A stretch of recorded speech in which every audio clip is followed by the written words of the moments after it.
by leaving a comment below. If you enjoy this video, don't forget to like and subscribe. Have a wonderful day. Enjoy the story, everyone. The church was too quiet for a wedding. Only the rustle of Sophia's silk dress against the cold marble of the aisle echoed between the high walls, mingled with the muffled sound of her own breathing. The air smelled of white lilies and candle wax, a scent that should have brought peace, but only intensified the tightness in her chest. Sofia Alvarez never imagined her wedding would be like this, empty of love, filled with obligation, and sealed by a contract signed 3 days earlier.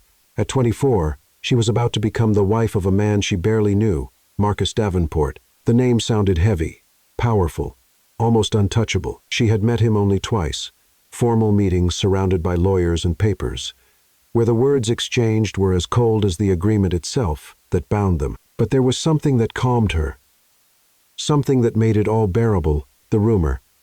Marcus Davenport is impotent. The phrase had been whispered by her aunt during a tense dinner days before the wedding. Sofia felt relief flood her body like a warm wave. Impotent, that meant he wouldn't touch her, wouldn't demand anything from her. It would just be a business arrangement, cold and distant, where she'd fulfill her role as a wife on paper, but never in bed. He won't want anything from me, she repeated to herself as she walked down the aisle, her eyes fixed on the altar ahead. This is just an agreement. I'll be safe. Safe? What a strange word to describe a marriage. Her family was on the brink of bankruptcy. The Alvarez company, once a symbol of prestige, now bled debts and scandals. Marcus had offered the solution: enough money to save everything. In return, he wanted a wife, someone elegant, discreet, who wouldn't ask questions. Sofia was the perfect candidate, or perhaps the only one desperate enough to accept. She raised her eyes and, for the first time, really saw him. Marcus stood beside the altar, hands clasped in front of his body, broad shoulders filling out his dark suit, with a presence that seemed to suck the air from the church. He wasn't smiling, showed no nervousness, just watched, and when his eyes met hers, Sofia felt something strange run down her spine. He doesn't look fragile. Marcus Davenport was everything but what she expected. Tall, absurdly tall, with shoulders that suggested contained strength and a posture that exuded absolute control. His face was angular, marked by a firm jawline and dark eyes that seemed to pierce through any mask someone dared to wear. There was something dangerous about him, something that made Sofia's heart beat faster. And not from fear, or maybe it was fear. She didn't know anymore. He's impotent, she whispered to herself, like a mantra. He won't touch me. But then, why did his gaze make her feel exposed? The ceremony was quick and mechanical. The priest's words seemed distant, as if coming from underwater.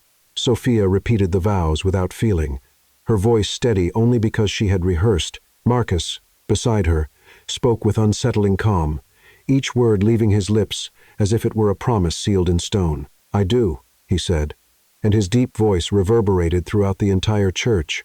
When it came time to sign the register, Marcus held the pen with long, steady fingers. Sofia watched, mesmerized, as he signed his name with impeccable handwriting. Then he extended the pen to her.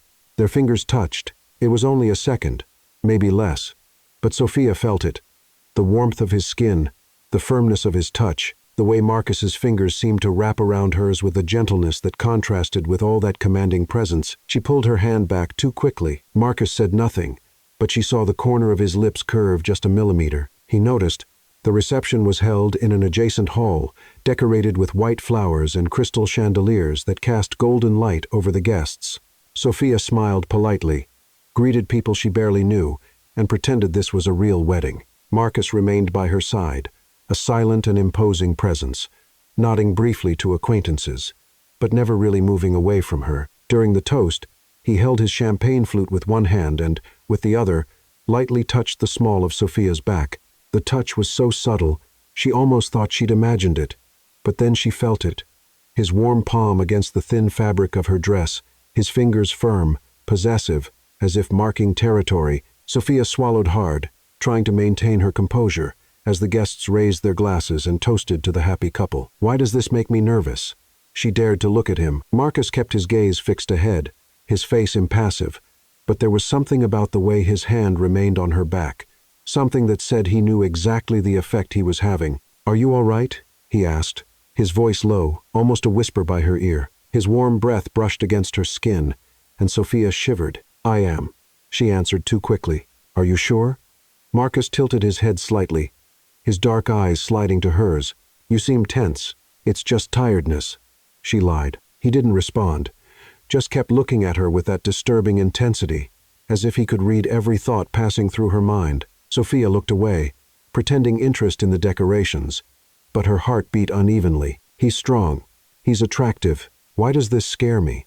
The night progressed in a blur of empty conversations and forced smiles. When it was finally time to leave, Marcus guided her to the car with his hand still on her back. That constant touch, almost casual, but impossible to ignore, in the back seat of the limousine, the silence between them was thick. Sophia looked out the window, watching the city lights pass by, while Marcus remained motionless beside her, legs slightly apart, arms crossed, taking up space as if it were natural for him to dominate any environment. "You looked beautiful today," he said suddenly. Sophia turned her head, surprised. Marcus wasn't looking at her. His eyes were fixed on the window, but there was something about the way he said it, unhurried, effortless, that made her stomach knot. "Thank you," she murmured. He finally looked at her, and the corner of his mouth curved again. "You don't need to thank me. It's just the truth." Sophia's heart raced. "He won't touch me," she repeated mentally, desperately. "He's impotent. This is just an agreement." But when Marcus leaned his body slightly toward her, closing the space between them, Sophia realized something terrifying. She no longer knew if she wanted that rumor to be true. The hotel suite was absurdly luxurious. Italian marble floors, floor-to-ceiling windows, with a view of the illuminated city. A king-size bed covered in white satin sheets that seemed to glow under the soft light of the lamps. Everything in that space breathed power, control, and money. Exactly like Marcus Davenport.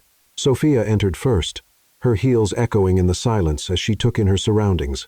There were red roses strategically scattered around the room, a bottle of champagne chilling in a silver bucket, and 2 crystal flutes beside it. The perfect setting for a wedding night. Except, this wouldn't be a real wedding night. "He won't touch me," she repeated to herself, clutching her small purse against her body as if it were a shield. Marcus entered right behind her, closing the door with a soft click that seemed to echo too loudly.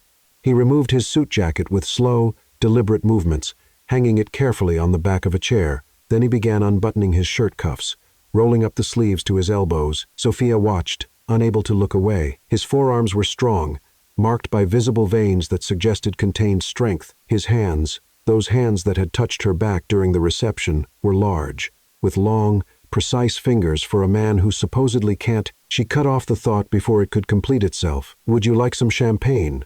Marcus asked, his voice breaking the silence. "No, thank you," Sophia answered too quickly, her voice coming out higher than intended. He raised an eyebrow, but didn't insist. Instead, he poured himself a glass, taking a slow sip while watching her over the rim of the crystal. Those dark eyes didn't blink, didn't look away, just watched. "You're nervous," he stated. "Didn't ask."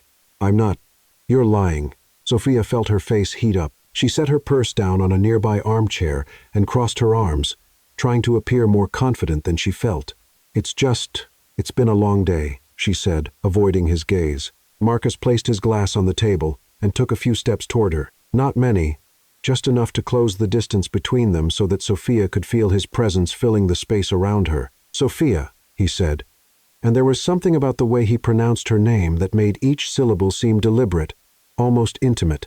"I'm not going to touch you tonight." She looked up, surprised. "You don't need to be afraid of me," he continued, his voice low and steady. "I know this marriage wasn't your choice. It wasn't either of our choices, really.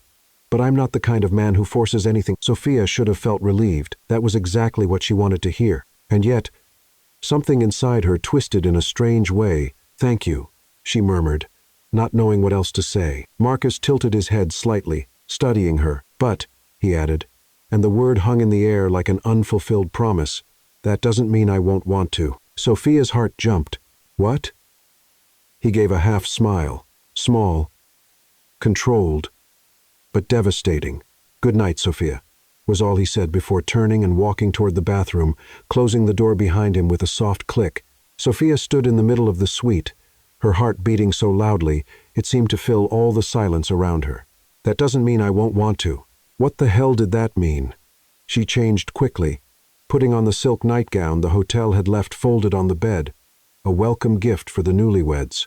The fabric was thin, almost translucent, sliding over her skin like water. Sophia looked at her own reflection in the mirror and frowned. The nightgown was beautiful, but too revealing. He said he wasn't going to touch me. It doesn't matter what I'm wearing. Still, she grabbed the robe hanging in the closet and put it on over the nightgown, tying the belt tightly. When Marcus came out of the bathroom, Sophia was sitting on the edge of the bed, hands clasped in her lap, trying to appear calm. He wore only black silk pajama pants, his chest completely bare.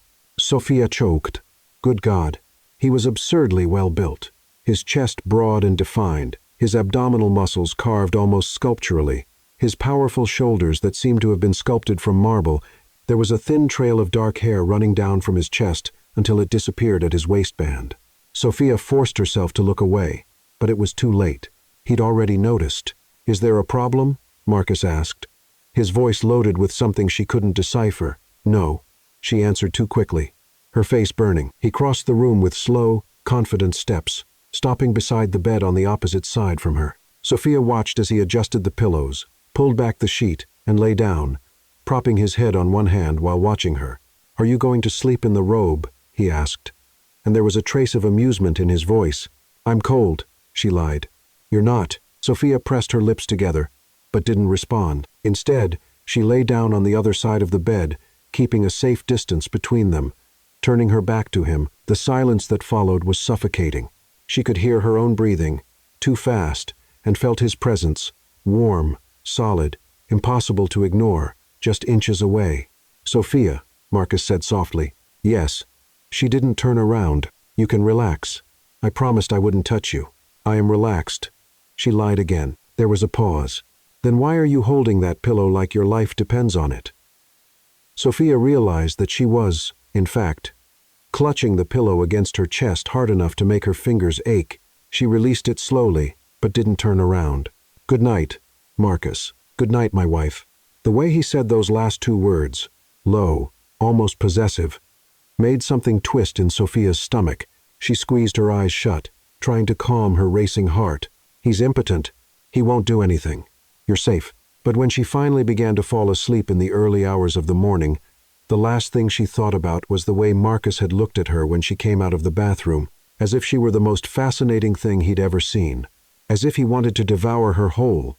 And the most terrifying part, she no longer knew if she wanted him to stay away. Sophia woke with the feeling that something had changed, though she couldn't identify exactly what. Morning light filtered through the sheer curtains, painting the suite in soft golden tones. She turned her head slowly and found the other side of the bed empty, the sheet still marked by the shape of Marcus's body. He'd already gotten up. She let out a breath she didn't know she'd been holding. Part of her, a small, treacherous part, felt a pang of disappointment. "Idiot!" she scolded herself. "You should be relieved." The sound of running water came from the bathroom. Sophia took advantage of the moment of privacy to get up, walk to the window, and take in the view. The city stretched out before her, like a carpet of glass and concrete. Morning traffic, already beginning to pulse through the streets below. Everything seemed so normal, so ordinary, as if her life hadn't completely changed in the last 24 hours. As if she hadn't woken up next to a stranger who was now her husband. The bathroom door opened. Sophia turned instinctively and felt the air escape from her lungs. Marcus stood in the doorway, a towel wrapped low around his hips, droplets of water still glistening on his bare chest. His dark hair was damp, falling slightly over his forehead, and there was something almost vulnerable about the image, if not for the way he watched her with that intensity that made her stomach clench. "Good morning," he said, his voice still rough with sleep. Good morning," Sophia managed to reply, forcing herself to look away, but not before seeing the corner of his mouth curve into an almost imperceptible smile. He knows exactly the effect he has. Marcus walked to the suitcase on a chair and began choosing his clothes for the day with unhurried movements, as if being half naked in front of her was the most natural thing in the world. Sophia kept her eyes fixed on the window, pretending absolute fascination with the urban landscape. "Did you sleep well?" he asked casually. "Yes," she lied. In truth, she'd spent half the night awake, hyper-aware of Marcus's deep, regular breathing, the heat emanating from his body, even with the distance between them, the way he'd murmured something unintelligible in his sleep and turned toward her. "That's good," Marcus replied, and she could hear the smile in his voice. "He knows I'm lying." The following days unfolded in a strange dance of proximity and distance. Officially, they were on their honeymoon, a week at an exclusive seaside resort, away from curious eyes and family pressure, but the reality was very different from what Sophia had imagined. Marcus was attentive, absurdly attentive. He asked what she wanted for breakfast and memorized her preferences. He held doors open for her. He placed his hand on the small of her back whenever they walked together. He pulled out chairs for her to sit. Small gestures that should have been just courtesy, but seemed to carry something more, something that made Sophia's skin tingle every time he touched her. And he touched her frequently, never invasively, never too much, but always enough to remind her that he was there, that she was his, at least on paper. On the third day, they were walking along the beach at sunset. The sky was painted in shades of orange and pink, the sound of the waves creating a hypnotic soundtrack. Sophia had taken off her shoes and was walking on the wet sand, feeling the cold, rough texture beneath her bare feet. Marcus walked beside her, hands in the pockets of his white linen pants, eyes fixed on the horizon. He seemed relaxed, more than Sophia had ever seen him. Without the impeccable suit, without the rigid business posture, he almost seemed human. "Can I ask you a question?" Sophia said suddenly, surprising herself. Marcus turned his head toward her, one eyebrow raised. "Of course. Why did you agree to this marriage?" The words came out before she could censor them. "I mean, you don't need money. You don't need connections. So why?" Marcus stopped walking. Sophia stopped, too, turning to face him. The wind tousled his hair, and the golden light of the sunset highlighted the strong angles of his face. "You think I need to have a reason?" he asked, his voice low. "Everyone has a reason."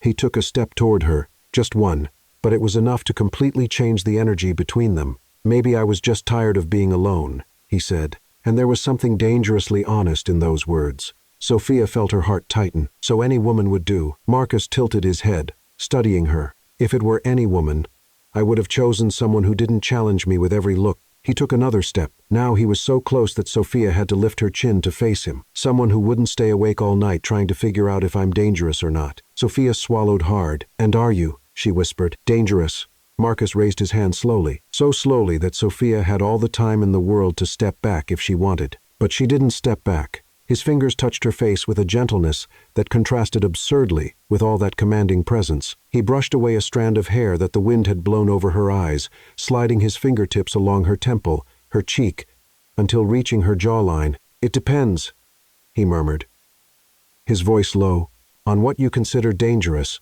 The touch was light, almost nothing, but Sophia felt as if every nerve ending in her body had awakened at once. She could barely breathe. "Marcus."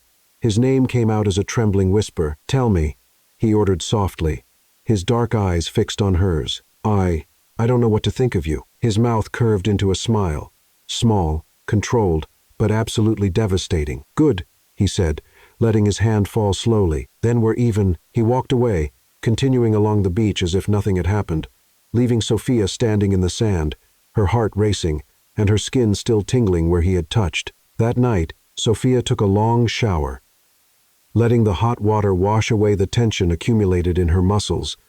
But nothing seemed capable of washing away the feeling of Marcus's fingers on her face, the way he had looked at her, the silent promise that seemed to hover between them.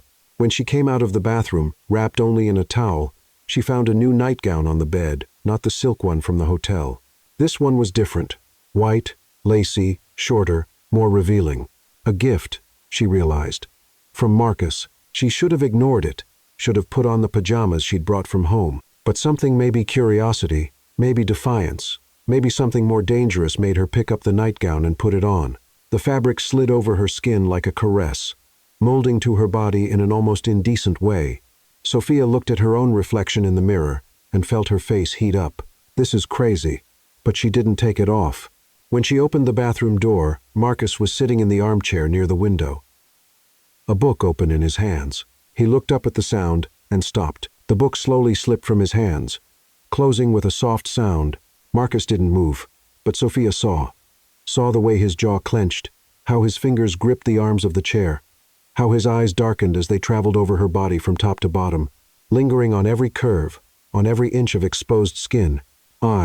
Sophia began, but her voice failed. Marcus stood slowly, like a predator unfolding into movement. He said nothing, just looked, and Sophia realized something terrifying. She wanted him to break his promise, She wanted him to cross the room. She wanted those strong hands to touch her, the way his eyes were touching her now. But Marcus just took a deep breath, looked away, and said, his voice tense, "Good night, Sophia." And when he lay down, turning his back to her, Sophia felt something worse than fear. She felt disappointment. The morning started with an uncomfortable silence. Sophia woke before Marcus and dressed quickly, choosing a light summer dress that covered much more than the nightgown from the previous night. She could still feel the burn of his gaze on her skin, the way he had deliberately turned away, rejecting the silent invitation she didn't even know she was extending. Idiot, she thought to herself for the 1,000th time. What did you expect? Marcus was doing exactly what he promised. Not touching her, keeping his distance, being respectful. So why the hell did that leave her feeling so frustrated? When he woke, they exchanged only basic pleasantries. He asked if she'd slept well. She lied that she had. He suggested having breakfast on the terrace. She agreed. All very polite, very civilized, very empty. But then, as they walked through the hotel corridor, something changed. A maid rushed out of a room carrying a tall stack of towels, not looking where she was going. Sophia didn't see in time. Her foot slipped on the polished marble, and she felt her balance give way. Before she could fall, strong arms wrapped around her waist, pulling her back with controlled force that took the air from her lungs. "Careful," Marcus murmured against her ear, his voice low and hoarse. Sophia was pressed against his chest, her back glued to Marcus's solid, warm body. She could feel every muscle, every hard line, every deep breath he took. His hands were firm on her waist, large, warm, possessive. "Thank you," she managed to say, her voice coming out shaky. "Steady?" he asked, but didn't release her immediately. Sophia nodded, unable to form words. The heat from his body seemed to burn through the thin fabric of her dress, marking her skin. She felt Marcus's fingers contract slightly on her waist before he finally released her, but with deliberate slowness, as if memorizing the sensation. When she turned to face him, Marcus's eyes were darker than ever. "More careful next time," he said, but there was something in his voice that had nothing to do with concern for her safety. Sophia just nodded, unable to trust her own voice. Breakfast on the terrace should have been relaxing. The view was stunning. The ocean stretched infinitely, waves breaking softly on the white sand, seagulls dancing in the blue sky. But Sophia could barely appreciate it. She was hyper-aware of Marcus's every movement. The way he held his coffee cup, how his lips touched the rim of the glass, how his long fingers leafed through the morning paper. "You seem distracted," Marcus commented without looking up from the newspaper. "Just thoughtful," Sophia replied, stabbing a piece of fruit with more force than necessary. "Thinking about what? About you? About why your touch still burns on my skin? About why I want you to hold me that way again?" "Nothing specific," she lied. Marcus folded the newspaper slowly and watched her with that intensity that made her stomach turn. "You know you're a terrible liar, don't you?" Sophia felt her face heat up. "And you're a mind reader?" "I don't need to read minds when your face tells everything." "My face doesn't tell anything," she retorted, lifting her chin defiantly. Marcus leaned across the table, closing the distance between them. The movement was subtle, but Sophia felt it like an electric shock. "Your eyes tell," he said quietly. "The way you bite your lip when you're nervous tells. The way your breathing quickens when I get close definitely tells." Sophia couldn't breathe. "I don't." "You don't need to deny it," Marcus interrupted, a small smile curving his lips. "I like knowing that I affect you." Before Sophia could respond or explode from embarrassment, he stood and extended his hand. "Come on, I want to show you something." She hesitated for just a second before placing her hand in his. Marcus's fingers closed around hers, warm and firm, and something inside Sophia both quieted and awakened at the same time. Marcus took her to the resort's private beach. There was a small sailboat anchored in the shallow water, swaying gently with the rhythm of the waves. Sophia looked at the boat and then at him, suspicious. "You know how to sail?" "Of course," he replied, as if it were obvious. Of course he does, Sophia thought. Of course, he's perfect at everything. Getting on the boat proved more complicated than Sophia expected. The plank connecting the dock to the boat was narrow and slippery. She took the first step carefully, but felt her balance waver when the boat rocked. Instantly, Marcus's hands were on her waist again, firm and secure. Slowly, he murmured, so close that she felt his warm breath against her neck. "I've got you." Sophia had no choice but to trust him. She took another step, then another, with Marcus's hands guiding her, keeping her stable. When she was finally safely aboard, he didn't release her immediately. His fingers remained on her waist for a few more seconds, long enough for Sophia to feel his thumb trace a small circle against the fabric of her dress. A touch so subtle it could have been accidental, but Sophia knew it wasn't. When she turned to face him, Marcus was already moving away, preparing the sails with efficient, confident movements, as if nothing had happened, as if he hadn't just made her heart race with a simple touch. The sailing was surprisingly peaceful. Marcus maneuvered the boat with natural confidence, and Sophia found herself watching him, the way the muscles in his arms contracted when he pulled the ropes, how the wind tousled his dark hair, how his eyes gleamed in the sunlight. "Want to learn?" he asked suddenly. "What, to sail?" Sophia hesitated. "I don't know if—" "Come here," Marcus ordered softly, signaling for her to approach the helm. Sophia obeyed, and when she got close, Marcus positioned himself behind her, completely enveloping her, his arms extended on either side of her body, his hands covering hers on the helm. "Do you feel it?" he murmured against her ear, and Sophia no longer knew if he was talking about the boat or something completely different. She could barely breathe. Marcus's body was pressed against her back, solid, warm, impossible to ignore. She could feel his heart beating against her shoulder blade, or maybe it was her own heart. She didn't know anymore. "I feel it," she whispered, and the words came out loaded with much more meaning than intended. Marcus's hands tightened over hers, his fingers intertwining briefly. He tilted his head, and Sophia felt his lips brush lightly against her hair, so lightly it could have been just the wind. But it wasn't Marcus. His name came out like a sigh. Yes, his voice was hoarse, tense. She didn't know what she wanted to say, didn't know what she was asking for. Before she could find the words, a stronger gust of wind made the boat rock. Marcus held her more firmly, stabilizing her, and the moment broke, but the feeling remained, burning, insistent, impossible to ignore. When they returned to the hotel, it was late afternoon. Sophia took a long shower, trying to calm her confused thoughts and her body that seemed to vibrate with contained energy. She put on another nightgown, this one less provocative, safer, and came out of the bathroom determined to keep her distance. Marcus was on the balcony, leaning on the railing, watching the sunset. He wasn't wearing a shirt, just pajama pants hanging low on his hips, and the golden light of dusk highlighted every line and contour of his body. Sophia should have stayed in the room, should have lain down and pretended to be asleep, but instead, she found herself walking to the balcony, stopping beside him. They stood in silence for a long moment, just watching the sky change from gold to pink, then to purple. "Sophia," Marcus said finally, without looking at her. "Yes, I need you to understand something." She turned her head to look at him and was surprised to see the tension in his face. His jaw clenched, the muscles in his neck tight. "I promise not to touch you," he continued, his voice low and controlled, "and I always keep my promises. But you need to stop looking at me that way." "What way?" Sophia whispered.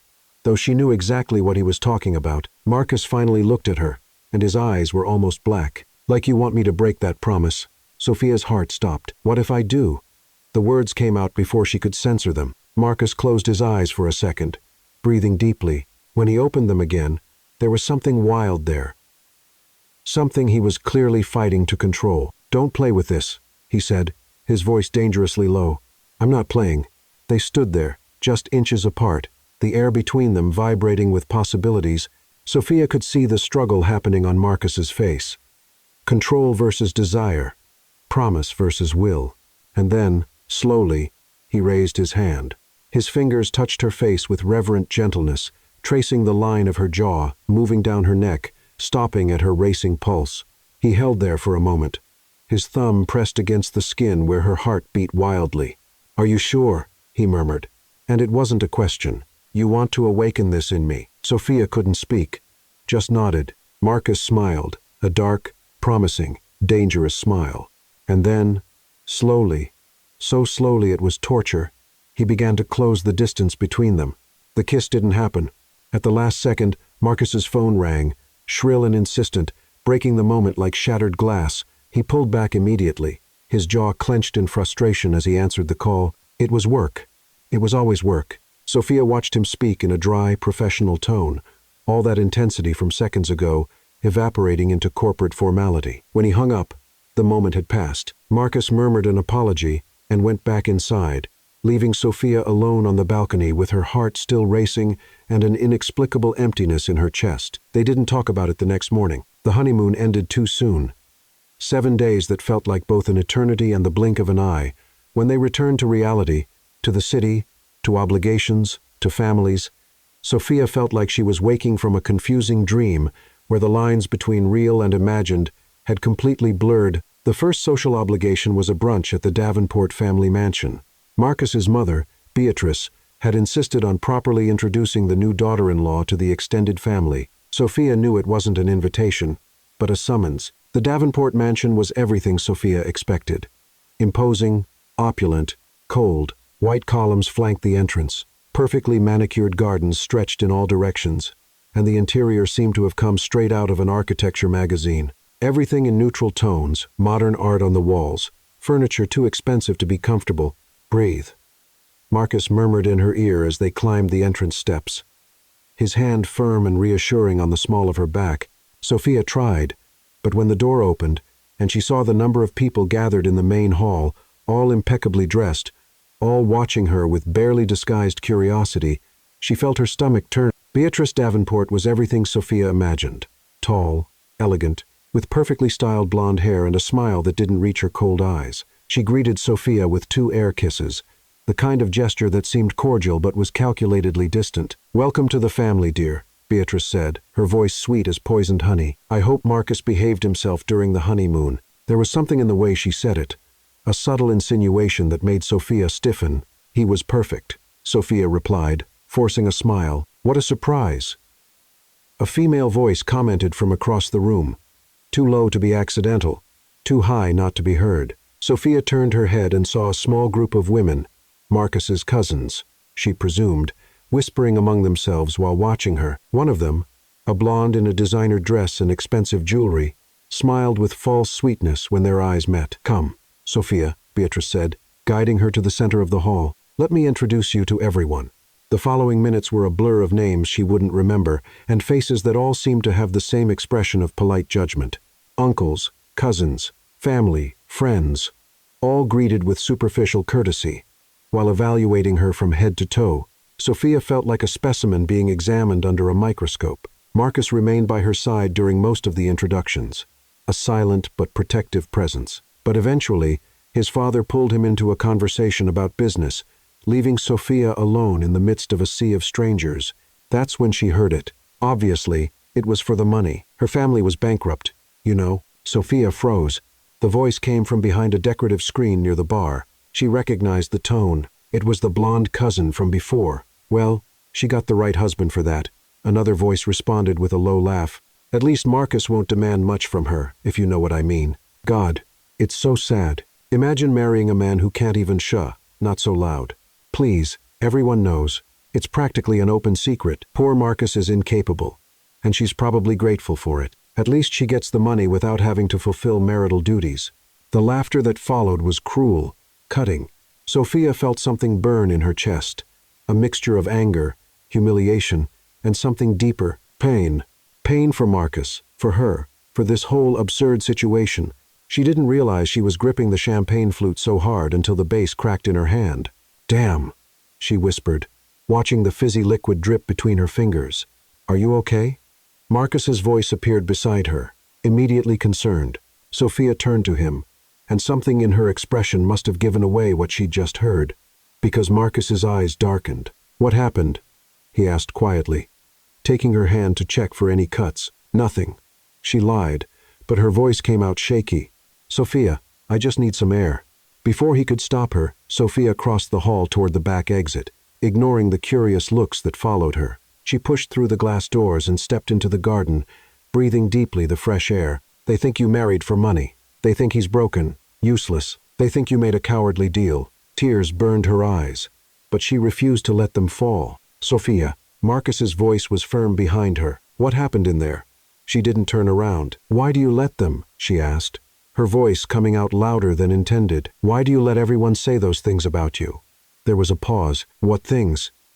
Sophia turned abruptly, finally facing him. "That you're impotent, that you're not a real man, that our marriage is a joke because you can't even." She swallowed hard, unable to complete the sentence. Why do you let that rumor exist?" Marcus remained motionless, his face impassive, but there was something in his eyes, something dark and dangerous. "People believe what they want," he said calmly. "That's not an answer. It's the only one I have." Sophia took a step toward him, frustration and confusion overflowing. "I need to know the truth, Marcus. I need to know." If she took a deep breath. "If all of this has been a lie from the beginning." He took a step toward her, eliminating the distance between them in one fluid movement. His eyes were fixed on hers, too intense to bear. "You want to know the truth?" he asked, his voice low and dangerous. "Yes." Marcus raised his hand, his fingers touching her chin and making her lift her face to look at him completely. "The truth," he murmured, "is that I let everyone believe that lie because it was convenient, because it gave me peace, because it kept people like them." He gestured vaguely toward the mansion away from me. Sophia could barely breathe. "But then you showed up," Marcus continued, his thumb tracing the line of her jaw, "with your defiant eyes and your determination to stay distant.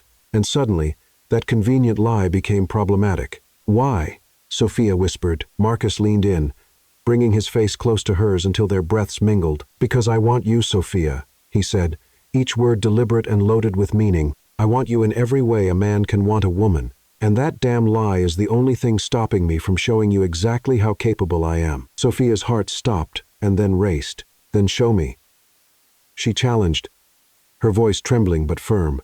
Marcus's eyes darkened until they were almost black. His hands slid from her chin to the nape of her neck, his fingers tangling in her hair. "Not here," he said, his voice low. "When I show you, Sophia, it won't be in a garden where my family can interrupt us. It will be in a place where I can take all the time in the world to prove every word I just said." He pulled her closer, pressing his forehead against hers. "And when that happens," he whispered, "you'll understand why I let that lie exist. Because once I really touch you, once I have you completely, there'll be no going back for either of us." Sophia trembled, and it had nothing to do with the cold. "I'm not afraid," she lied. Marcus smiled, a dark, promising, absolutely devastating smile. "You should be."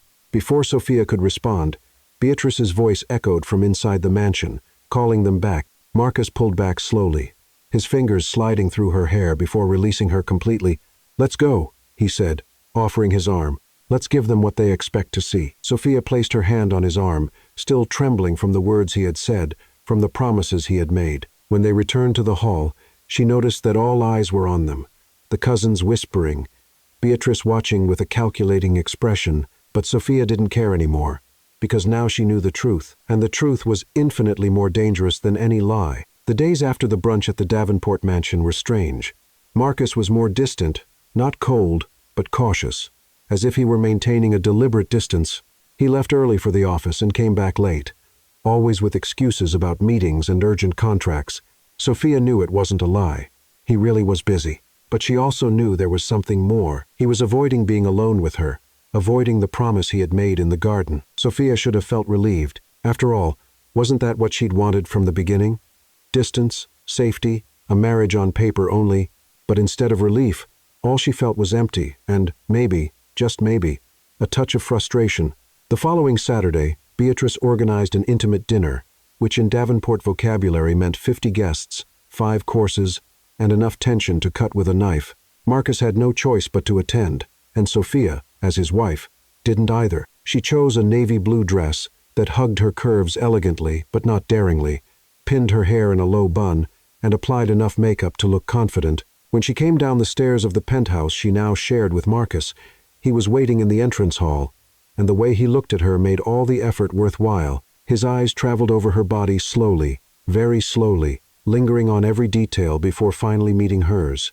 There was hunger in that look, raw, barely disguised hunger. "You look beautiful," he said, his voice low. "Thank you," Sophia replied, trying to sound casual despite her racing heart.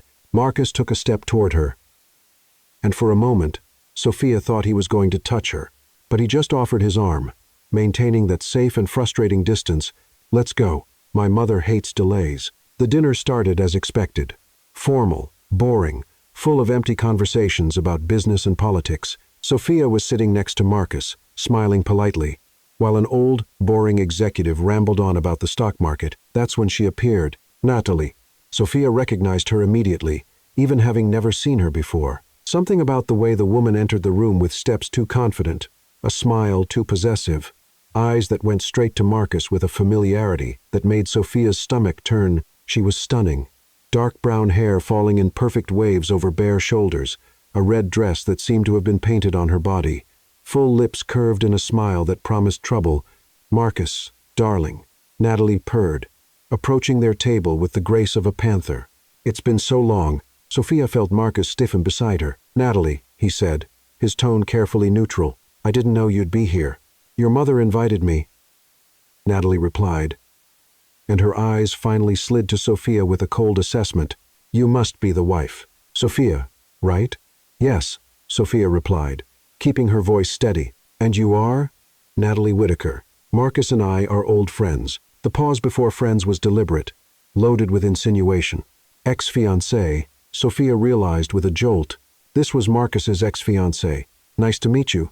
Sophia lied. Natalie smiled, a smile that didn't reach her eyes, and pulled out a chair, sitting on the other side of Marcus without being invited. "So, how's married life, Mark?" she asked, using an intimate nickname that made Sophia want to flip the table. "Everything you expected?" "Better," Marcus replied dryly. "How wonderful." Natalie picked up a wine glass and took a slow sip, her eyes never leaving Marcus's face. "You know, Mark and I almost got married a few years ago. We were engaged for almost a year before I realized it wouldn't work out." Sophia felt each word like a subtle stab. "Really?" she said, keeping her tone polite. "And why didn't it work out?"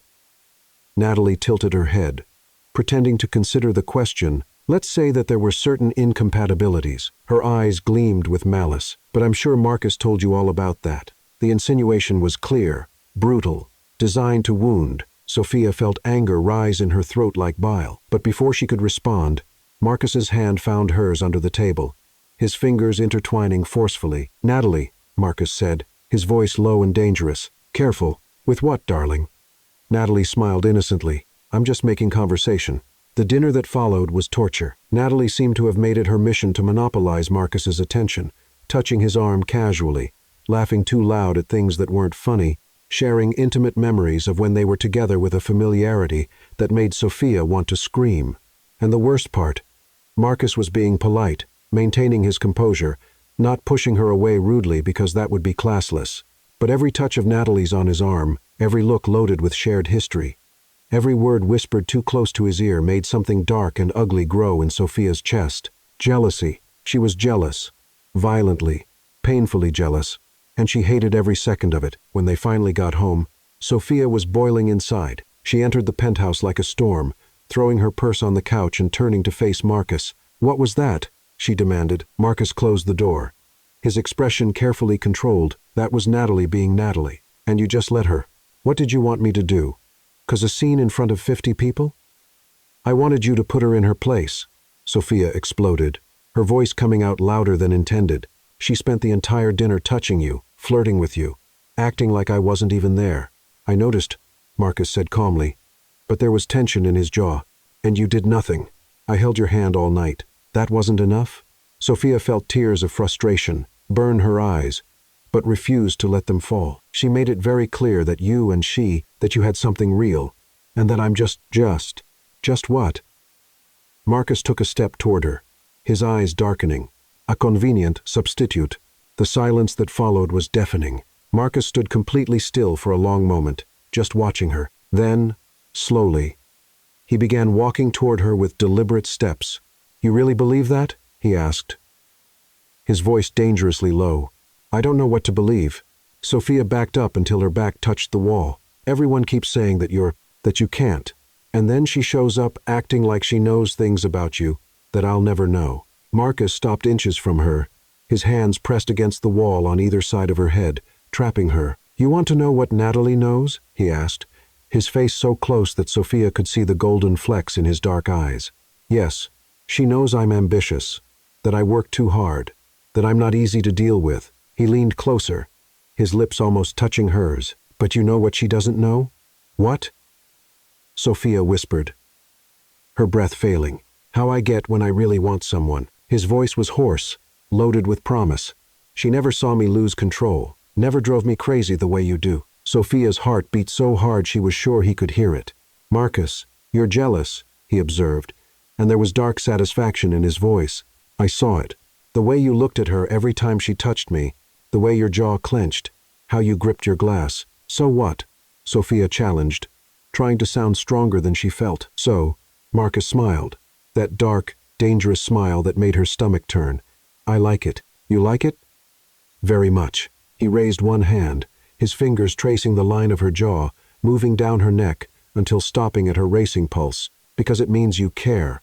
It means that this here," he gestured between them, "is no longer just a business arrangement for you." Sophia couldn't breathe, couldn't think. "And you were right about one thing," Marcus continued, his voice getting even lower, more dangerous. "I let everyone believe that lie, let everyone talk as if I were broken, useless, incapable." His fingers slid from her neck to her waist, pulling her slightly against him. "But you know why it bothers you so much, Sophia?" He tilted his head, his lips brushing the shell of her ear. "Why? It makes you furious." "Why?" The word came out as a trembling sigh. "Because you don't want it to be true anymore." His teeth lightly captured her earlobe, making her gasp. "Because deep down, you want to know exactly what I can do, what I can make you feel." Sophia was trembling, her legs weak, her entire body vibrating with a need she no longer knew how to deny. "Say it," Marcus ordered softly, pulling her even closer until there was no space between their bodies. "Say what you really want." Sophia raised her eyes to meet his, dark, intense, full of a hunger that reflected her own. "I want." She took a deep breath, gathering courage. "I want you to stop keeping your distance. I want you to stop treating me like I'm going to break. I want." "What?" He pressed, his fingers tightening on her waist. "I want you," she finally confessed, the words coming out in a desperate rush. "I want you to touch me, to show me that all of that is a lie. I can't take this distance anymore. This tension, this game of pretending I don't want you." When Marcus kissed her. Finally, his lips took hers with a hunger that took the air from her lungs, an intensity that made her knees give way. It wasn't gentle. It wasn't careful. It was desperate, possessive, full of all the tension accumulated over weeks. His hands were everywhere. Her hair, her face, her waist, her back, as if he couldn't decide where he wanted to touch her first. Sophia clung to his shoulders, returning the kiss with the same ferocity, all the jealousy and frustration transforming into pure need. When they finally pulled apart, both were breathless. "That," Marcus said, his voice hoarse and his eyes darker than she'd ever seen, "was just the beginning." Sophia could barely process what had just happened, her lips still tingling from the pressure of Marcus's kiss, her entire body vibrating with an energy she'd never felt before. She was pressed against the wall, her hands still gripping his shoulders, her eyes wide as she tried to catch her breath. Marcus remained close, dangerously close, one hand still on her waist, the other braced on the wall beside her head. He watched her with an intensity that made the air seem thick, loaded with possibilities. "Sophia," he said, his voice loaded with warning, "if you want to stop, you need to tell me now." She stared at him, seeing the struggle happening in his eyes. Control battling against desire, promise against need. He was giving her an out, one last chance to back away before they crossed a line that couldn't be undone. Sophia knew she should be sensible, should take a deep breath, step away, maintain the safe distance they'd established from the beginning, but she didn't want safety anymore. She wanted him. "I don't want to stop," she whispered, and saw something dark and primal ignite in his eyes. Marcus closed his eyes for a second, breathing deeply as if gathering the last fragments of control. When he opened them again, there was a decision there, a surrender. "Then come here," he ordered softly, extending his hand. Sophia placed her hand in his, and Marcus pulled her against his body with a fluid movement that made her gasp. This time, when he kissed her, it was different, still intense, still desperate, but there was something more, an exploration. A promise that he had all the time in the world to discover every inch of her. His lips moved against hers with devastating skill, alternating between firm pressure and soft touches that made her tremble. When his tongue asked for entrance, Sophia opened for him without hesitation, and the low groan that escaped Marcus's throat made something tighten in her belly. His hands slid down her back, tracing her spine before settling firmly on her waist, pulling her even closer. Sophia could feel every hard line of his body pressed against her, every tense muscle, every evidence that the rumors were absolutely, unequivocally false. "God," Marcus murmured against her lips, You have no idea how long I've wanted to do this." He traced a path of kisses along her jawline, moving down her neck, finding the spot where her pulse beat wildly. When he bit lightly there, Sophia couldn't contain the moan that escaped. "Marcus," his name came out as a plea. "I know," he whispered against her skin. "I know, sweetheart, but we're going slow. I want to savor every second of this." He lifted her effortlessly, and Sophia instinctively wrapped her legs around his waist. Marcus carried her through the room, kissing her the whole time, until they reached the bedroom. When he laid her on the bed with a gentleness that contrasted with the urgency of his kisses, Sophia felt her heart race. The soft light from the lamp cast golden shadows throughout the room, creating an intimate atmosphere loaded with promises. Marcus stood beside the bed for a moment, just looking at her. Her hair spread on the pillow, her lips swollen from kisses, her chest rising and falling rapidly. "You're so beautiful," he said, his voice filled with admiration, "so absurdly beautiful that sometimes it hurts to look at you." Sophia felt her face heat up. "You too," she whispered, and it was true. Marcus was devastatingly attractive. All-defined muscle, strong lines, commanding presence. He smiled, that dark smile she was beginning to know, and began unbuttoning his shirt slowly. Each button that opened revealed more of his bronzed skin, more of his defined muscles, until finally the shirt slid off his shoulders and fell to the floor. Sophia couldn't look away. He was perfect, absolutely perfect. Marcus leaned over her, supporting himself on his arms on either side of her body, trapping her deliciously. "I want you to understand something," he said, his eyes fixed on hers. "I let that lie exist because it was convenient, because it kept people away, because I was tired of games and expectations." He lowered his head, capturing her lips in a slow, deep kiss before continuing. "But with you," he traced the line of her neck with soft kisses. "With you, I want there to be no doubts, no lies, no pretense." His hands found the zipper of her dress, lowering it slowly while his eyes sought permission in hers. "May I?" he asked. "Yes," Sophia answered without hesitation. Marcus slid the dress off her shoulders, exposing her pale skin inch by inch, following the path of the fabric with kisses that made Sophia arch against him. When the dress finally fell to the floor beside the bed, she was only in lingerie, delicate lace that barely hid anything. Marcus's eyes darkened even more. "You're going to kill me," he murmured, his hands tracing the curve of her waist, moving up her ribs, stopping just below her breasts. "Then die happy," Sophia said. Surprised by her own boldness, Marcus laughed, a low, hoarse sound that reverberated through her. "Oh, I intend to." He lowered his head, capturing a nipple through the thin lace, and Sophia arched violently, her hands flying to his hair, holding him there, while sensations exploded through her body. "Marcus," she gasped, "please, please, what?" He raised his head, his eyes gleaming with satisfaction at seeing the effect he was having. "Tell me what you want, Sophia. I want you. Everything. Now." Something wild passed over his face.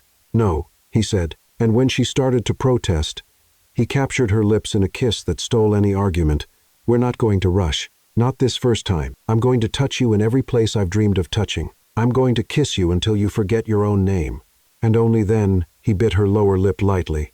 "When you're begging, when you can't take another second, then I'll give you everything." And he kept his promise. His hands explored every curve, every line, every inch of skin as if memorizing a map. His lips followed the path of his fingers, leaving trails of fire wherever they passed. He discovered sensitive spots Sophia didn't even know existed. Behind her knee, the inner curve of her elbow, the space between her ribs. Sophia lost track of time. All that existed was Marcus, his touch, his mouth, his delicious weight on her. When he finally removed the last fabric barriers between them, when their bodies finally met skin against skin, Sophia felt like she was burning from the inside out. "Look at me," Marcus ordered softly, and when she obeyed, he whispered, "I let everyone believe that lie to live in peace." He positioned himself at her entrance, his eyes never leaving hers. "But you," he entered slowly, making them both gasp at the intensity of the connection. "You take away my peace, take away my control. Make me want things I thought I'd never have." Sophia clung to his shoulders, her nails digging into his skin as he moved with devastating precision. Slow at first, letting her adjust, then deeper, faster, finding a rhythm that left them breathless. "Do you feel this?" he asked, his voice hoarse. "Feel how much I want you? how much you affect me." "Yes," Sophia moaned, lost in the sensation, in the heat, in the way their bodies fit together perfectly. "God, yes." Marcus kissed her deeply, swallowing her moans, their bodies moving together in an ancient and perfect dance. It wasn't just physical. There was something deeper there, something that made Sophia's heart squeeze as much as her body. When he slid his hand between them, touching her exactly where she needed it most, Sophia shattered. Pleasure exploded through her in waves that left her trembling, Marcus's name escaping her lips like a prayer. Feeling her tighten around him pushed Marcus over the edge. He buried his face in her neck, his muscles tense, and followed her into that fall, whispering her name like a sacred secret. Afterward, when their breathing finally began to normalize, Marcus pulled her into his arms, his fingers tracing lazy patterns on her back. Sophia rested her head on his chest, listening to the strong, steady beating of his heart. "This isn't just a marriage of convenience anymore," Marcus said softly, his voice still hoarse. Sophia raised her head to look at him, seeing the vulnerability in his eyes. "It never was," she whispered back. He smiled, a genuine smile without the dark and dangerous edges, just happy. And when he kissed her again, soft and slow this time, Sophia knew that everything had changed. There was no going back, and she didn't want there to be. Sophia woke, wrapped in warmth, not the impersonal warmth of sheets or morning sun filtering through curtains, but the living, pulsing warmth of Marcus's body against hers. One of his arms was wrapped possessively around her waist, keeping her pressed against his chest, while his deep, regular breathing caressed her neck. For the first time since they'd gotten married, Sophia felt home. She turned carefully, not wanting to wake him, but wanting to see his face. In sleep, Marcus looked different, younger, less guarded. The tension lines that usually marked his forehead had softened, and there was something almost vulnerable in the way his dark lashes rested against his cheeks. "He's mine," Sophia thought, and the realization hit her with surprising force. Really mine. As if sensing her gaze, Marcus slowly opened his eyes. When their gazes met, he smiled. Not that dark, dangerous smile she knew, but something softer, truer. "Good morning," he murmured, his voice still rough with sleep. "Good morning," Sophia whispered back. Marcus raised his hand, brushing a strand of hair from her face with a gentleness that contrasted with the intensity of the previous night. "Are you okay?" he asked, and there was genuine concern in his eyes. Sophia felt her heart tighten. "I'm more than okay. No regrets? None." She leaned in and kissed him softly. "And you?" Marcus pulled her closer, deepening the kiss until they were both breathless. "My only regret," he murmured against her lips, "is that I waited so long." The days that followed were a revelation. It was as if the dam they'd both built had finally burst, releasing a torrent of emotions that neither of them knew how to contain, and no longer wanted to try. Marcus became different. He was still the powerful, controlled businessman at work, but at home with Sophia, he let that mask fall. He touched her constantly, small touches that didn't necessarily lead to anything, but that said, "You're here.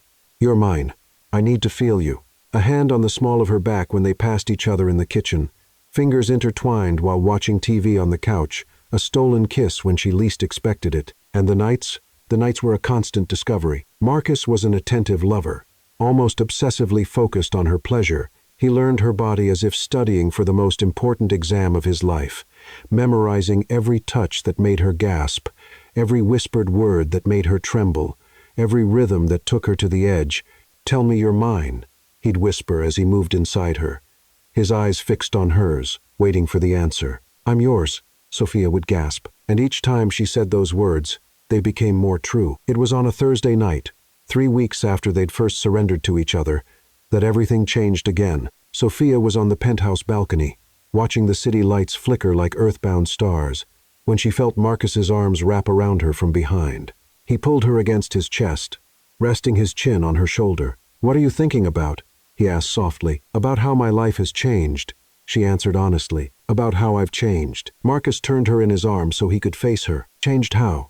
Sophia hesitated, biting her lower lip, a gesture she knew he found irresistible. "I came into this marriage thinking it would just be an arrangement. A cold transaction. I'd play my role, you'd play yours, and we'd live separate lives under the same roof. And now?" Marcus asked, and there was something vulnerable in his eyes that she rarely saw. "Now I can't imagine my life without you," she confessed, her voice trembling, I can't imagine waking up without you beside me. I can't imagine not feeling your hands on me, not hearing your voice, not seeing your smile when you think no one's looking." Marcus closed his eyes for a moment, as if her words were a prayer being answered. "Sophia," he said, opening his eyes again. And there was an intensity there that made her heart stop. "I need to tell you something." "What?" He took a deep breath, and Sophia realized he was nervous. Marcus, who always seemed so in control, was nervous. "When I agreed to this marriage, I told myself it was for convenience, that it was a smart business decision, that I could maintain emotional distance and turn this into something mutually beneficial." He raised his hands, cupping them around her face. "But then I saw you at the altar, with those defiant eyes and that raised chin, trying to be brave when I knew you were terrified. And something in me woke up." Sophia could barely breathe. "I wanted you," Marcus continued, his thumb tracing her cheek. "From that first moment, I wanted you, not just physically, though God knows I did, but I wanted to know you. I wanted to make you smile. I wanted to be the person who took that fear from your eyes. Marcus, I fell in love with you," he said, and the words fell between them like precious stones. "I don't know exactly when it happened. Maybe it was gradual, or maybe it was in that first moment at the altar. But it happened, and now I can't pretend this is just an arrangement anymore." Tears burned Sophia's eyes. "I love you," Marcus said, and his voice was full of conviction. "I love you in a way I didn't know I was capable of. You make me want to be better. You make me want to wake up every day just to see your face. You make me believe that maybe I'm not as broken as I thought." "You're not broken," Sophia whispered, tears finally escaping. "You never were, and you made me realize that." He wiped her tears with his thumbs. "So, I need you to know this isn't a marriage of convenience for me anymore. It's real. You're real.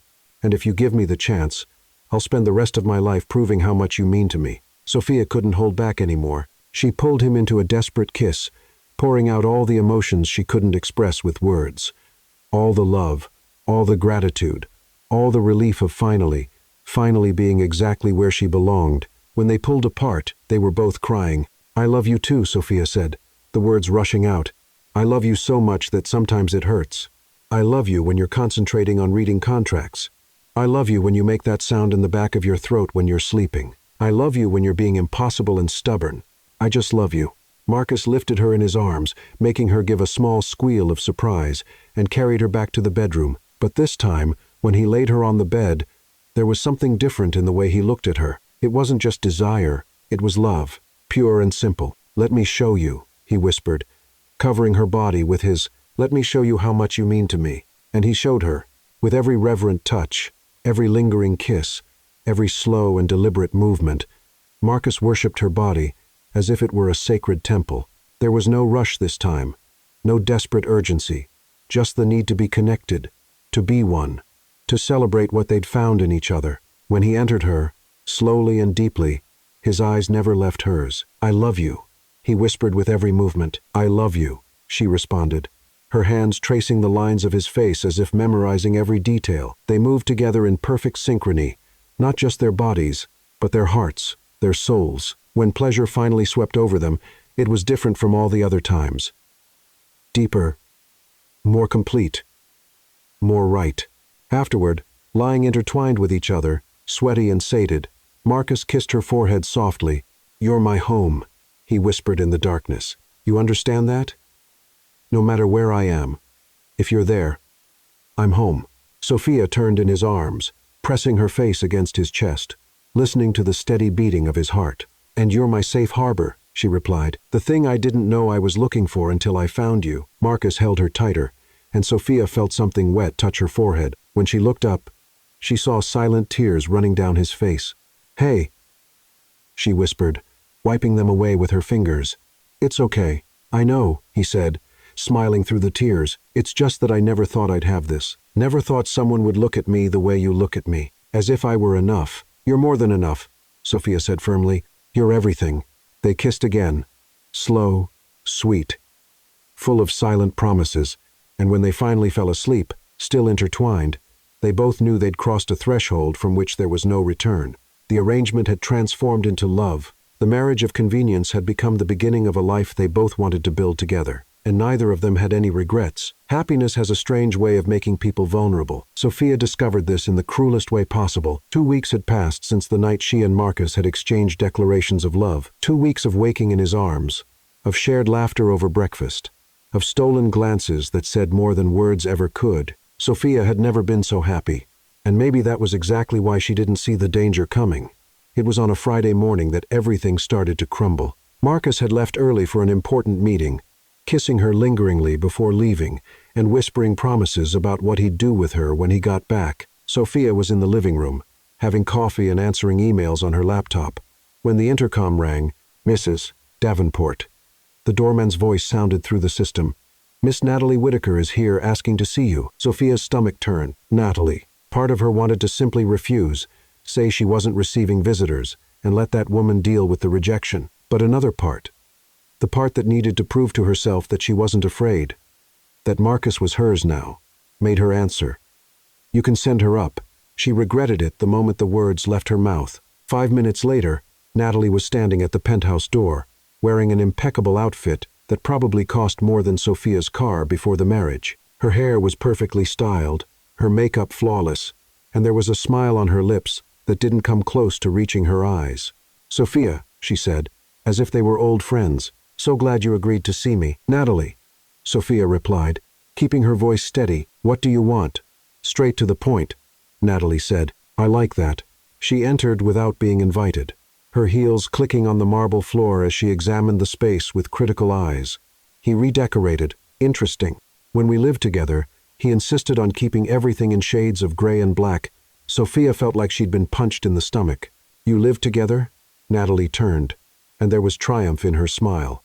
"Oh dear, Marcus didn't tell you." "Wait." She tilted her head, feigning surprise. "We lived together for almost 2 years. Before we got engaged, of course. This penthouse was practically mine, too." "Breathe," Sophia ordered herself. "She's trying to provoke you." "That was in the past," Sophia said, raising her chin, "and if that's all you came to say, I think you should leave." "Oh, but I didn't come to talk about the past," Natalie said, opening her designer purse and pulling out an envelope. "I came to talk about the future, or rather, the lack of one." She extended the envelope to Sophia, who took it with trembling hands. "What is this?" "Open it and see." With her heart beating wildly, Sophia opened the envelope. Inside were several printed photographs. They were all of Marcus and Natalie. At restaurants, at events, one particularly intimate, one showing Natalie touching Marcus's face while he looked at her. But what made Sophia's world stop were the dates printed in the corner of each photo. They were all recent, very recent. "These are from 3 weeks ago," Natalie said casually, as if commenting on the weather. "A few days before you and Marcus had your marital reconciliation, let's say." Sophia felt like the ground was opening beneath her feet. "I don't understand." "Let me clarify then," Natalie said. And now there was pure venom in her voice. "Marcus and I never really broke up. We just took a break. He accepted this arranged marriage because he needed to consolidate business with your family. But it was always temporary. Always, until I decided to come back." "You're lying," Sophia whispered, but her voice sounded weak, even to her own ears. "Am I?" Natalie picked up one of the photos, the one where she was touching Marcus's face. "Why do you think he spread that rumor about being impotent?" "To keep other women away while he waited for me. To ensure that whatever marriage he made was purely formal, without emotional complications." Sophia looked at the photo again. The way Natalie touched Marcus seemed too intimate, too familiar. "He told me he loved you," Natalie continued, her voice low and cruel. "Said you were just a temporary obligation. That as soon as the contracts were signed, as soon as your family was financially stabilized, he'd ask for a divorce and come back to me." "No." Sophia shook her head, tears burning her eyes. "He wouldn't do that. He loves me. He said he loves me." Natalie laughed, a sharp, cutting sound. "Darling, men like Marcus say whatever's necessary to get what they want. Do you really think that he, one of the most powerful businessmen in the city, would fall in love with a woman whose family was desperate enough to sell her into marriage?"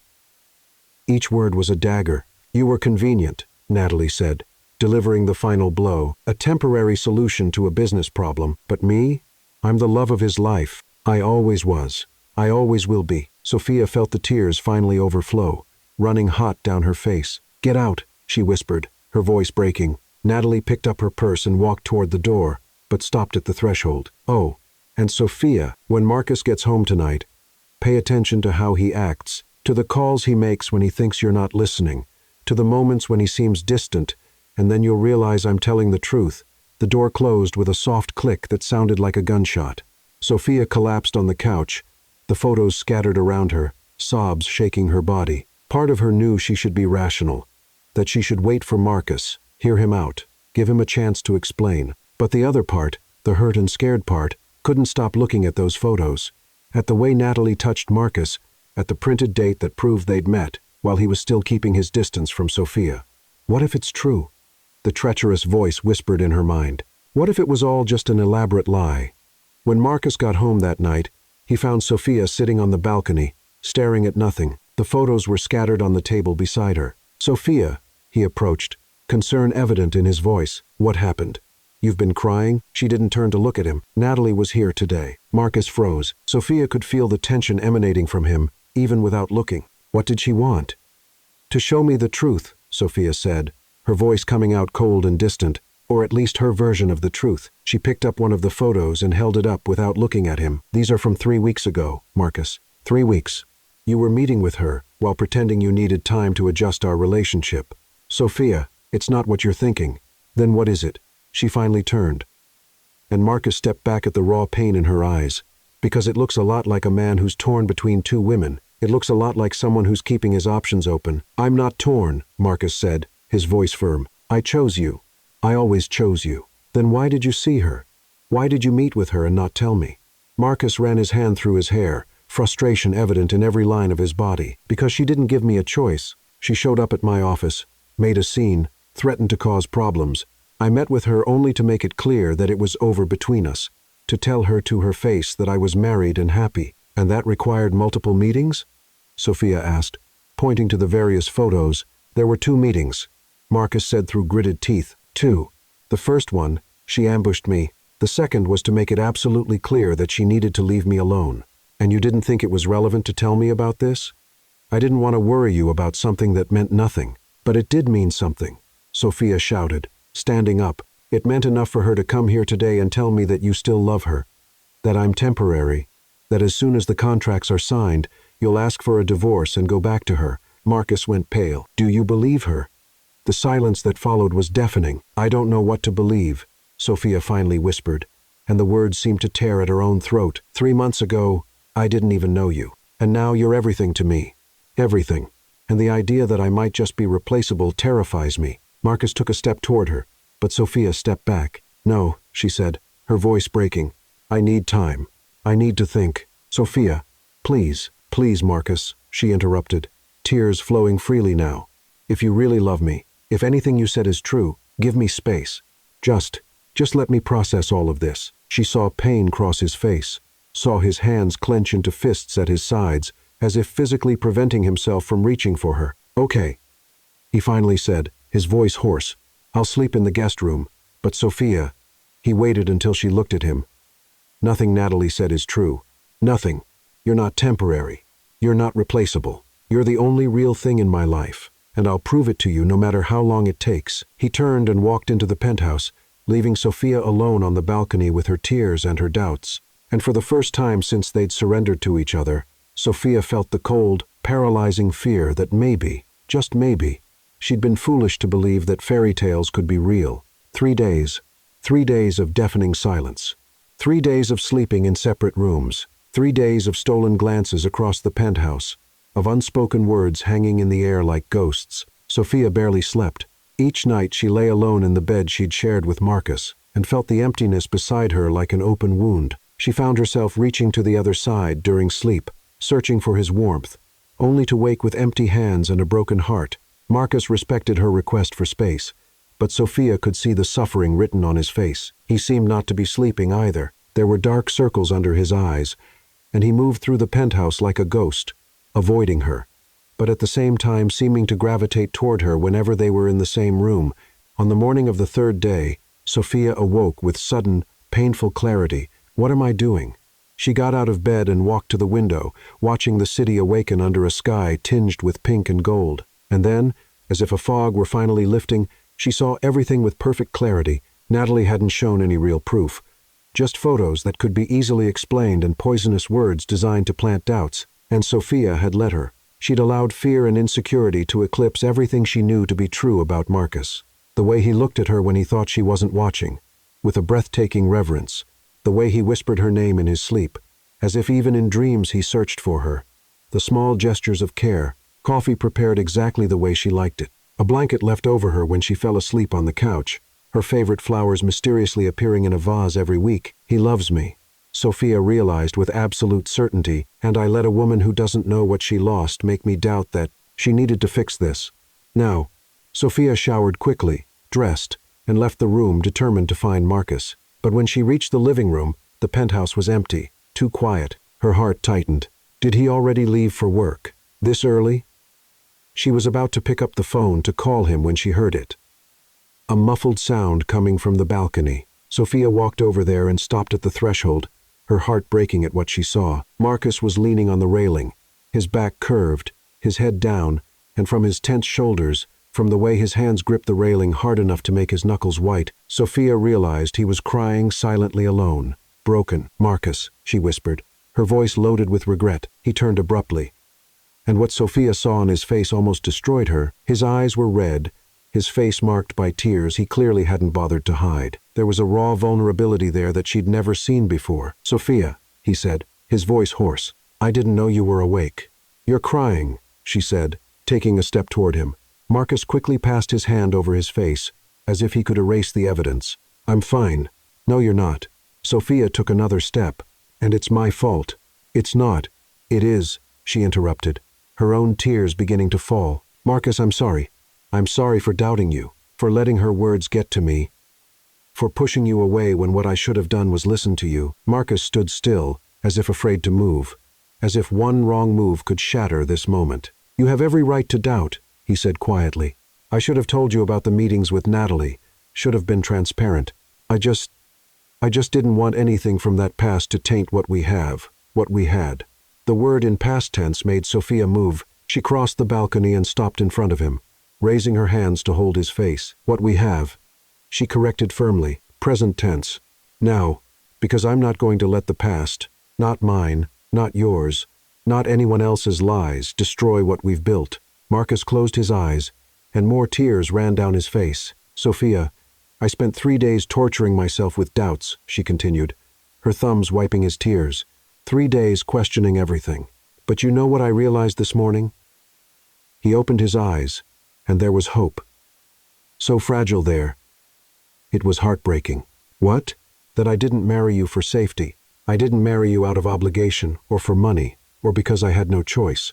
Sophia took a deep breath, letting the next words come from the deepest and truest place in her heart. I fell in love with you without realizing it. I fell in love with the way you smile when you think no one's watching.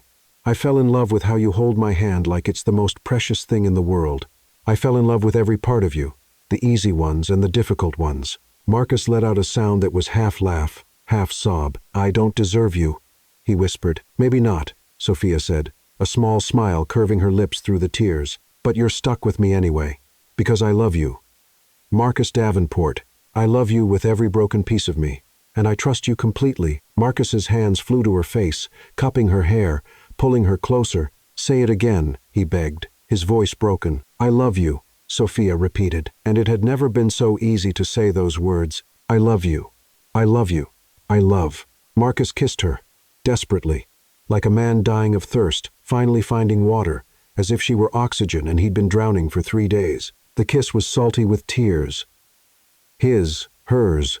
Impossible to tell, but it was perfect. It was forgiveness and promise. It was past and future. It was everything they both needed to say but couldn't find words to express. When they finally pulled apart, both were breathless. I never loved Natalie, Marcus said, pressing his forehead against hers. Not the way I love you. What we had was comfortable, convenient, but it was never real. It never made me feel like I was alive for the first time. He pulled back enough to look into her eyes. You make me feel everything, Sophia. Fear and hope and desire and peace, all at the same time. You made me want to be better, made me believe I could have more than just business success, that I could have a home, a family, Love. Sophia felt a sob rise in her throat. I met with Natalie those 2 times only to make it clear that it was over, he continued. To tell her to her face that I was yours completely, irrevocably yours, that she needed to move on because I already had. I know, Sophia whispered. I know that now. I always knew it deep down. I just let fear speak louder. Marcus pulled her into a tight embrace, burying his face in her hair. I almost lost you, he said, his voice muffled. For 3 days, I thought I'd really lost you. And it was hell. Sophia, it was the worst hell I've ever experienced. You didn't lose me, she promised, squeezing him tightly. And you won't? I'm not going anywhere. They stayed like that for a long moment, just holding each other, letting the closeness heal the wounds of the last few days. Finally, Marcus pulled back slightly, keeping his arms around her. I want you to know something, he said, and there was a seriousness in his eyes that made Sophia pay full attention. I've already started the process to get a restraining order against Natalie. She won't be able to come near you or me anymore. And I talked to my mother. I made it clear that if Natalie shows up at any family event again, I won't be there. Sophia felt her chest tighten. Marcus, you don't need to. I do, he interrupted firmly. You're my priority always. Before business, before family, before anything. And I'll never again allow anyone to hurt you or plant doubts between us. He took her hand and pressed it against his chest, where his heart beat strong and steady. This heart beats for you, he said, only for you. And it will keep beating for you until the last day of my life. Sophia couldn't speak. She could only cry and nod, love overflowing so intensely it hurt. Marcus lifted her in his arms effortlessly, making her wrap her legs around his waist. Now, he said, his eyes darkening with a mixture of love and desire, I'm going to take you to our bed, not the damn guest room bed, and I'm going to spend the rest of the day showing you exactly how much you mean to me. Marcus, Sophia whispered, touching his face softly, I already know. Doesn't matter. He began walking toward the bedroom. I'm going to show you anyway. Today, tomorrow, every day, for the rest of our lives. Because you deserve to know every single day how loved you are. And he showed her, with every reverent touch, every passionate kiss, every whispered word of love and adoration, Marcus proved that she was and always would be everything to him. When they finally lay intertwined, sated, and at peace, Sophia traced lazy patterns on his chest. No more secrets, she said softly. No more distance. Just the 2 of us. Being honest with each other. Just the 2 of us, Marcus agreed, kissing the top of her head. Forever. And for the first time in 3 days, they both slept deeply, safe in each other's arms, knowing they'd weathered the storm and come out stronger on the other side. The arrangement had transformed into love. The marriage of convenience had become the greatest truth of their lives. And together, they were ready to face whatever the future brought. In the end, Sophia discovered that rumors never defined who Marcus really was. The man everyone judged incapable proved to be the most capable of all. Capable of loving deeply, of choosing truth over convenience, of transforming a cold arrangement into a home full of warmth. She learned that true love doesn't come without fear, but that it's worth facing it.